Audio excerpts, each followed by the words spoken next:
Good day, good day, good day to another Korean and TaLK experience video. So we were busy talking about naming conventions and everything. And you know that little girl I told you about in the beginning that helped me clean the classroom, Eugen, or as she was later to be known as, if you were watch the previous video, she was Miss Artist. So at some point, I decided like I'm gonna give like I'm going to get some of my students some gifts, like practical gifts, like pens and pencils and maybe coloring books and whatever. And for the grade sixes at that stage, I just bought like a bunch of like neat little felt tip pens, like, but those, they've got really hard tips, like sort of semi professional, but they can write in like blue, red, green. You know, they could write in different colors if they were to make different notes and everything. And I bought the entire class this. So now to get to Miss Artist. She, the one day, now also what you guys got to know, and what you guys got to know is that tattooing in South Korea at that stage when I was there was not like what was very frowned upon. And I remember the one day after class. Now, I don't know if this was the first image that I'm going to show you. I don't know if it was the first drawing or whatever, but I do have like a bunch of them, like, you know, I've got a bunch of the photos because I was proud of this. But the one day, Miss Artist or Eugen comes in and she has these pens. It's like 4 different color pens, maybe 5 different color pens, red, black, blue, and I think green or something. We might actually see all the colors on the photos that I'm going to show you. And this also led me to another class where I taught kids about colors, which I'll also show you photos of in the future. Like the one way to teach kids how to do colors, I think this is a good way, especially like foreign kids and English, not first language speaker kids. But anyway, and she comes up to me, Eugen comes up to me, and she's like holding her pen, and she like puts on the page next, puts down like a little sticky note, and she starts drawing. And I look at this drawing and I'm like, that's good. Put it on my arm. And she's like, teacher, really? I'm like, yeah. Put it on my arm. And she starts drawing. Let me see if I've got the... Okay, this was one of the newer ones. The first image is one of the newer ones. And she starts drawing, and she does that on my arm. And the more she goes, you see, obviously, this is the same arm that it was drawn on, by the way. The more she, like, every time she, like, draws a line, she's like, sorry, teacher. I'm like, no, Quenchana, it's okay, don't worry. Sorry, Pain, teacher Pain. I'm like, no, continue on. And she started drawing that. And I'm going to go through a couple of those images, right? She started doing this, and then she went on to do this one, and they all vary in quality. Obviously, they all vary in quality. And I was like, damn, you know, Miss Artist, you're really good. And I kept on telling her this, like, wow, I wish I could draw like this. This is just a random, you know, tree. Oh crap, that's a bit out of focus. That's just a random tree that she decided to do, you know, on my arm. This is number 4. You know, I'm not seeing it as a negative thing. I'm trying to normalize the fact that people say, oh, you went like a sneaky way in introducing them to tattoos. No, not a sneaky way of introducing them to tattoos. More of a way of like, listen, it's okay if I have this on me, you know. I was sort of like, I was proud to show it off, and I would go to the other teachers and like, hey, this is her work, you know. This is Miss Artist's work. And then, you know, the previous one was the moon, and this one is the sun, you know, that she just drew randomly. And then the next one, I believe this is where we get to an interesting one. And the one day I walk into my class, and on the whiteboard, I see this. on the whiteboard, I see this, where she drew this from memory, right? Where she, like, literally just drew it. That's the best representation of me at that stage. I mean, come on, come on. And then a couple of days later, she's like, "Oh, teacher, I want to take a photo." And I'm like, "Okay, we can take a photo." And she took a photo of me standing in front of the air conditioner, and she starts working on this one particular thing.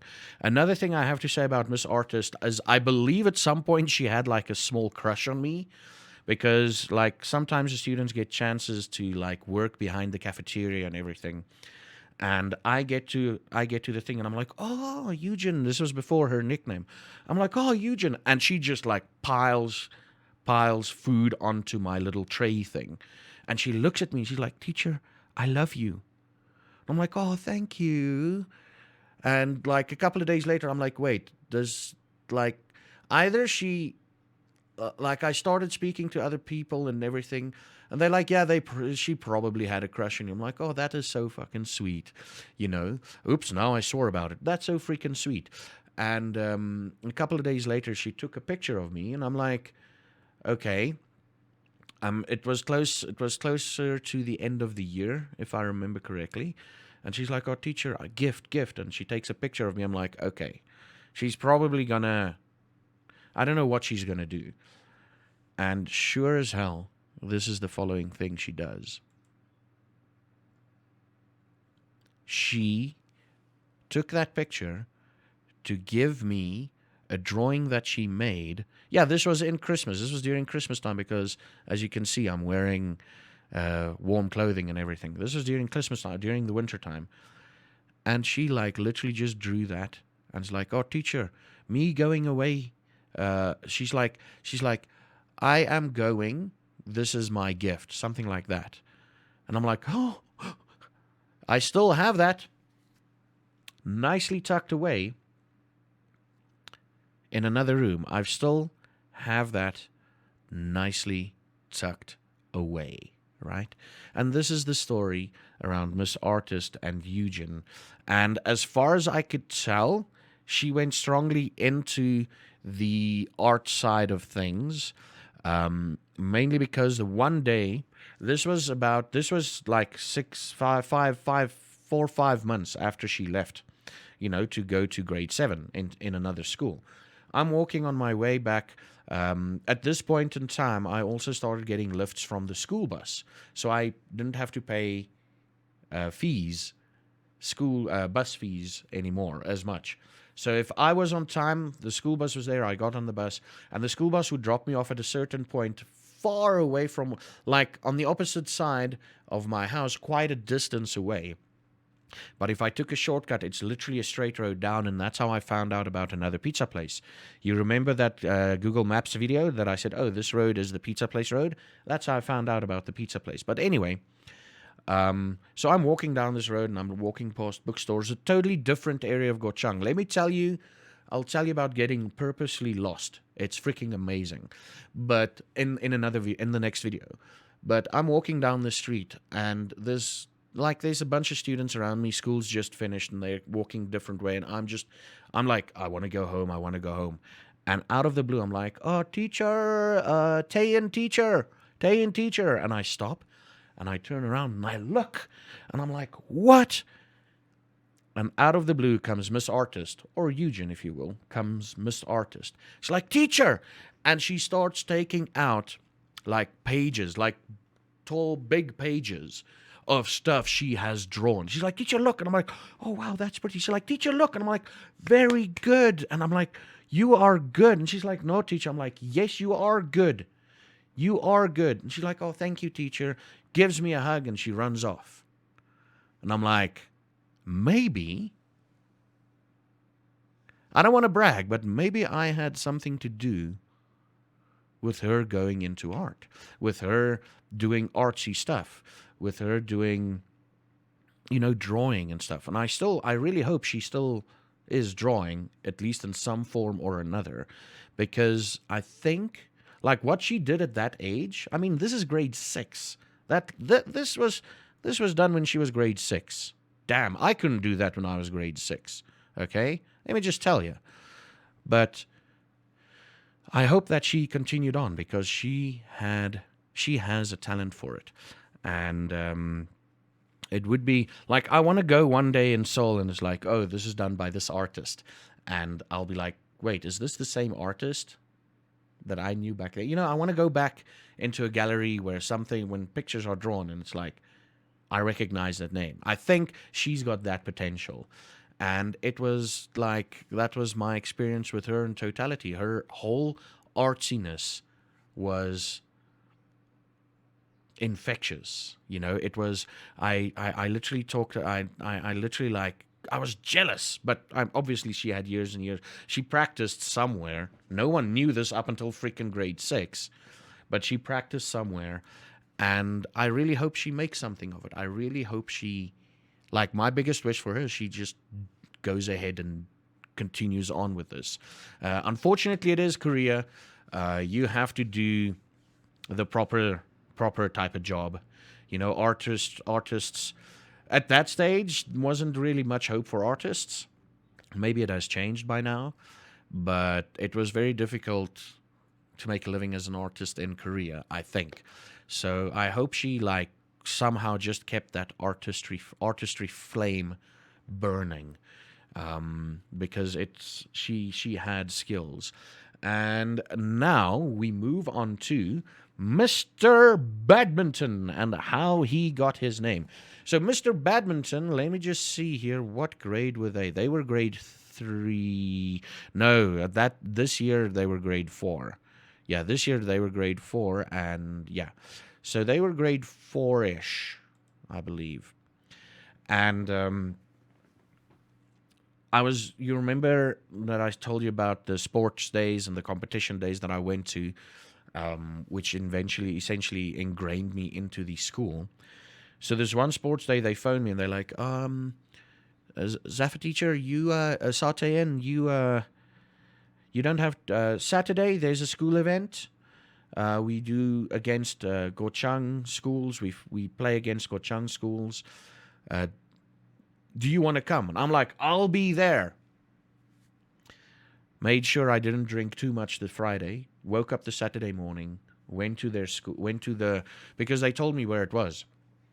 And it was literally one of the schools on the way to where the foreigners lived. If you look back on that Google Maps video, it was one of the schools on the way there. And I'm like, cool, I know where that is. Get there about, they started at 9, but they said be there at 10. So I don't know what happened. So I get there, and there is soccer games happening. Listen, let me just tell you one thing. I am not a sporty guy. I'm not into sports. But for these kids, I was into sports. So we're sitting there, and they're playing soccer and everything on the big field. And we're looking at it and everything. And they point at the one guy. They're like, teacher, you know him. He's in our class. And I'm like, yes. And like, teacher, his name? And I look, and I'm like, is he good at soccer? They're like, he's very good at soccer. And I'm like, Mr. Soccer. And that was his name. He was a bit of a, he was a bit of like, I'm good at sports. Nobody can touch me type of guy. But yeah, he was like, that was his thing. But it's not his story. So we go on and we finish the outside activities, and they're like, oh, teacher, we're going to move inside. And we go inside into their gym halls, I guess is what you call it. And we're sitting there, and there's this kid, Minjae, chubby little guy, but like very fun to be around with and very fun to interact with and everything. Chubby little kid. And when I say chubby, I mean like baby fat chubby, sort of, it'll eventually go away. That sort of fat. Like mine went away and came back. His will probably go away and stay away. So anyway, this Minjae kid, he's playing in a team of badminton, and he's just like, every time that little thing comes down, he like hits it and they score a point. And he there's maybe 1 or 2 times where he didn't score a point for badminton in the thing. Or, he did something good. like I said, I know nothing about sport. And the next day, I look at him. And the next, no, not the next day, it's the next Monday. They were in my class. And I'm doing the exact same thing that I did with Mr. Mongolia. And I write something on the board. And I don't even look at the class. I'm like, Mr. Badminton. And I hold up the marker. Mr. Badminton. And as I say, Mr. Badminton, I turn around to the class. And they're talking amongst each other. And they're like, you know, they touch him like, you, Mr. Badminton, you, They point at him like, you, Mr. Badminton. And he looks at me like, Tain Sam? Me? Mr. Badminton? And I'm like, yes. And the entire class erupted in cheers and everything. And that is how he got his name, you know? And this is freaking, you know, naming conventions is freaking brilliant if you can find a way to inspire kids. So what happened after that is a lot of kids try to like do stuff and come to me like, is this my name? I'm like, you having fun? Yes. I'm like, okay, let's see. And afterwards, I literally gave them nicknames suited to what they were good at, their personalities, a character trait, and like if the names I would give, like, was a thing that the kids aimed for. But then when they came up to me and they said, oh, we give him this name, I'm like, good, very clever. And those names also stick. Like I gave about probably, it was Mr. Korea, because at some point he was in grade 4. No, he was in grade 4. He was in grade 4 at that stage. He came up to me after lunch and he'd write some Korean words and he'd like, oh, teacher. And he says the words. And then I'd be like, okay, I don't know what that means. And he like, teacher, nana, house, nana, this, nana, that, nana, that. What, teacher? And I'm like, oh, I go to my house after school. He's like, oh, teacher, good teacher, good, very good teacher, clever teacher. And he runs off. You know, he'd just like pop in for one lesson for like 4 or 5 sentences and he'd run off, you know. That was Mr. Korea. Taesung didn't want a nickname. Hiwoo didn't want a nickname. Hiwoo and Taesung are other. Taesung is the guy that gave me my name in the previous video, and Hiwoo was with him. And Mr. Korea was with Hiwoo and Taesung in grade 4. Yeah, they only were 3 kids. And the other names that was given, okay, Danbin didn't have a name. It was only the older kids. Actually, I'd say it was only like grade 4, 5, and 6 that had their own nicknames at the end of both of my years that I was there. And it was well-deserved. Mr. Funny, Mr. Smiley. Oh, there was this kid. I have to tell you about Mr. Smiley and then I'll call it. It's quite a long video. There was this kid. He had, this kid, Mr. Smiley. Man.